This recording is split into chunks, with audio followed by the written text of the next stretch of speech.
안녕하세요. 오늘은 아마존 셀링에 대해서 얘기를 해보려고 합니다. 아마존 셀링을 한다고 하면, 그래서 너가 거기에서 뭘 해야 되는데, 미국까지 어떻게 보내? 이런 것들을 궁금해하는 사람들이 은근히 많이 있더라고요. 그래서 오늘은 아마존 판매를 하기 위해서 저 같은 개인 셀러가 어떤 일들을 아마존에 해주고, 아마존은 셀러에게 어떤 일들을 해주는지 이런 것들에 대해서 설명을 좀 해보려고 합니다. 먼저 아마존이라고 하면 이제 한국 사람들은 쿠팡이 훨씬 더 익숙할 텐데요. 아마존과 쿠팡은 같은 시스템을 가지고 있다. 이렇게 생각하시면 이해하기가 더 쉽습니다. 쿠팡이랑 제가 아마존의 차이점에 대해서 좀 정리를 해봤는데, 이제 쿠팡과 아마존 모두 멤버십을 가지고 빠른 배송 그리고 쉬운 반품을 해주겠다 하는 그런 목적으로 만들어진 플랫폼이고요. 우리가 쿠팡 주문할 때 내일 바로 배송 오는 거를 로켓 배송이라고 하죠. 그거를 미국 아마존에서 똑같은 말로 FBA라고 합니다. 쿠팡에서도 쿠팡이 직접 배송하는 로켓 배송, 그리고 판매자가 직접 배송하는 판매자 직접 배송이 있듯이 아마존에서도 아마존이 직접 배송해주는 FBA와 판매자가 직접 배송을 하는 FBM 이렇게 있습니다. 그 중에서도 저 같은 셀러가 아마존 셀링을 한다고 하면 바로 이 FBA를 하고 있다라고 이해를 하시면 돼요. 그럼 FBA를 하려면은 여기에서 어떤 과정들이 필요한지 한번 간략하게 알아보겠습니다. 먼저 일단 판매할 제품을 먼저 선정을 해야겠죠? 그리고 아마존에 그것을 입고를 합니다. 그리고 고객에게 판매를 하고 판매가 되면 그 제품을 배송을 합니다. 그리고 배송이 된 다음에 뭐 불량이라든지 아니면 마음에 안 든다든지 아니면 배송 지연, 배송 분실과 같은 그 외의 기타 CS들 이런 식으로 판매가 흐름이 되는데요. 여기에서 우리 셀러가 해야 되는 일은 이 앞에 세 가지입니다. 판매할 제품을 선정하고 아마존에 입고를 해서 열심히 팔기만 하면 나머지 상품 배송과 그 외의 CS는 전부 아마존이 해주게 됩니다. 그럼 우리가 그 앞에 세 가지 단계를 하기 위해서 어떤 것들을 해야 되는지를 한번 살펴봐야겠죠? 먼저 아마존에 판매할 제품 선정입니다. 만약 내가 이미 물건을 가지고 있는 브랜드 오너라면 그 물건의 패키지나 라벨을 영어로 바꾸던지 아니면 미국 고객들의 감성에 맞게 디자인을 바꾸던지 그런 식으로 현지화를 해서 판매 중인 제품을 바로 입고시키면 될 거고요. 이제 물건을 가지고 있지 않은 저 같은 개인 셀러인 경우에는 이제 아마존에서 시장 조사를 하고 판매가 될 만한 제품을 골라서 사입을 하고 그거를 아마존 창고로 입고를 시키면 됩니다. 저를 포함한 이 영상을 보시는 대부분의 사람들은 아마 이 개인 셀러를 하거나 혹은 하고 싶거나 하는 분들일 거예요. 아, 이제 이렇게 아마존에서 물건을 팔아야겠다 해서 물건이 정해지면 이거를 아마존 창고로 넣어주면 됩니다.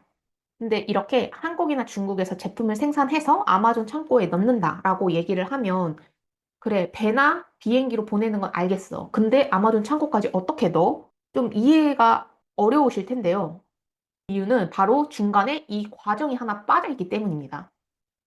우리가 만약에 미국에 있는 자유의 여신상을 보러 간다라고 하면 우리는 바로 자유의 여신상을 보러 한 번에 갈 수는 없습니다.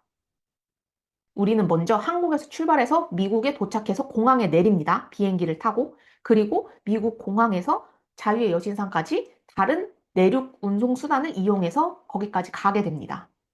내 제품을 아마존 창고에 넣는 것도 이거랑 똑같습니다. 해외 생산지에서 미국에 가는 것까지는 알고 있다시피 항공이나 해상을 통해서 물건을 보내고 그리고 또 미국에서 아마존 창고까지 화물 내륙 운송을 통해서 물건을 보내게 됩니다. 그럼 어떻게 보내? 라고 의문이 드실 텐데요. 보내는 방법은 크게 두 가지가 있습니다. 아마존에서 제공해주는 아마존 배송 협력사를 이용하던지 아니면 나 따로 계약을 맺은 자체 배송사를 이용하던지 이렇게 내 물건을 아마존 창고까지 집어 넣어주는 업체를 우리는 포워딩사라고 부릅니다. 자, 이렇게 물건까지 넣었다 하게 되면 이제 우리는 판매를 해야겠죠. 셀러가 아마존에서 판매를 열심히 하기 위한 두 가지 조건은 먼저 첫 번째로 리스팅을 최적화해야 되고 두 번째로는 광고를 잘 돌려야 됩니다. 그러면 아마존에서 해야 되는 리스팅에는 어떤 것들이 있는지 먼저 알아보겠습니다. 이거는 아마존에서 정말 잘 팔리고 있는 베스트셀러 상품인 바이오던스의 마스크팩인데요. 이 상품 페이지의 리스팅을 보시면 첫 번째는 당연히 타이틀입니다.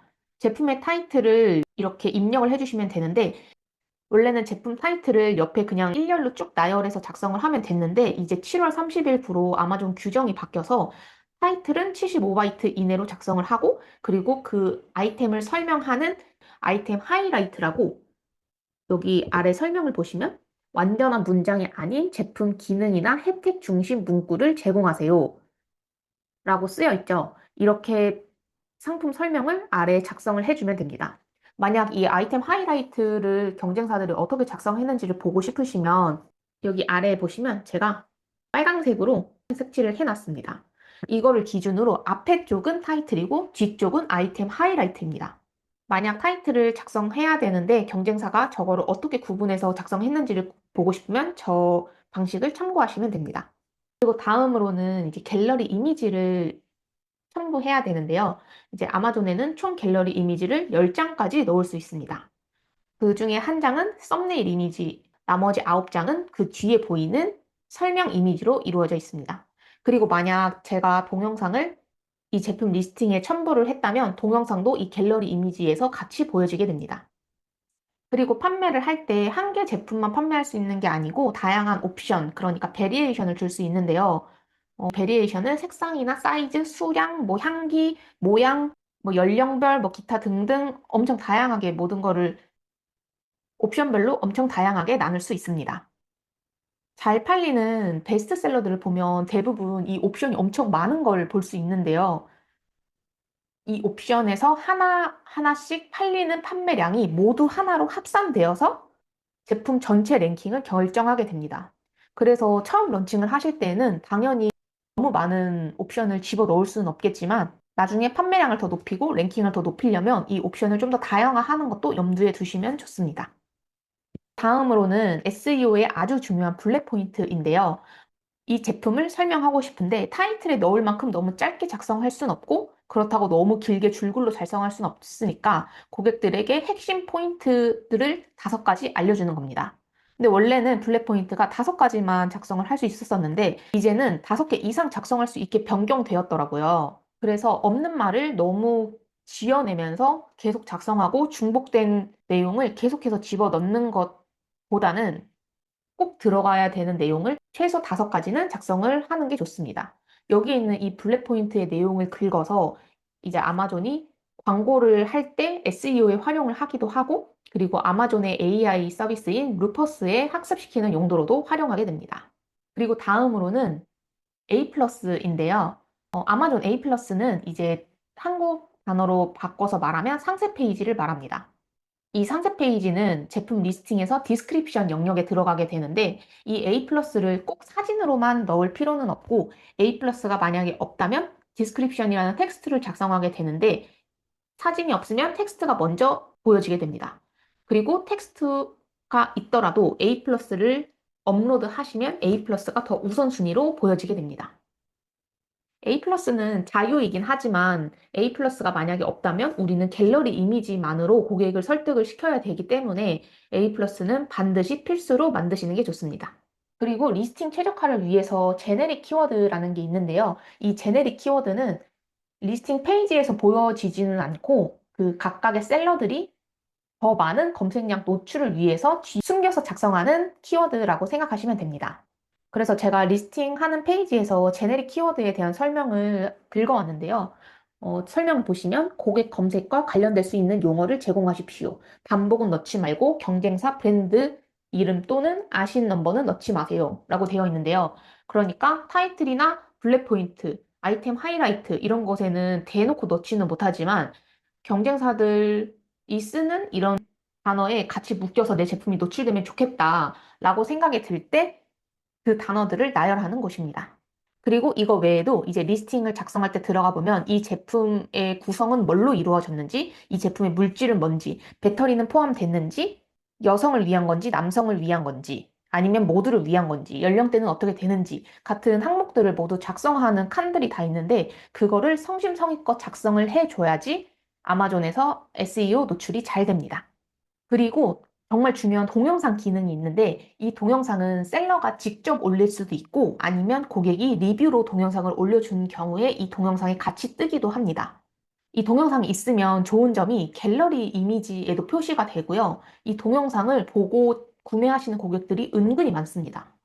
제가 여기 아래에 이 표를 하나 첨부를 했는데 제가 제 리스팅에 동영상을 4개, 최소 4개를 지금 등록을 해 놨거든요. 근데 그 동영상 분석을 보시면 여기 관련 OPS라고 해서 관련 OPS 74.64달러, 관련 OPS 33.18달러, 관련 OPS 26.18달러 이렇게 금액이 나열되어 있죠.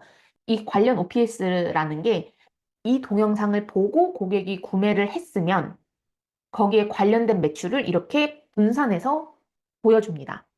지금은 제가 신규 동영상을 업로드한 지가 좀 오래돼서 매출이 좀 낮은데 신규 동영상을 계속해서 올리고 도움이 되는 동영상을 많이 많이 올릴수록 이 관련 OPS가 더 활성화가 많이 되더라고요. 그래서 저는 동영상을 만들어서 꼭 올리는 것을 추천합니다. 여기까지가 리스팅 최적화였고요. 이제 다음으로 광고를 보시면 아마존에서 제공하는 광고는 크게 스폰서드 프로덕트, 스폰서드 브랜드, 그리고 디스플레이 광고 이렇게 3가지가 있습니다. 그 중에서 오늘은 스폰서드 프로덕트 캠페인, 가장 기본이 되는 이 캠페인만 말씀을 살짝 드릴게요. 이 스폰서드 프로덕트 캠페인에 들어가면 자동 광고와 수동 광고가 있습니다.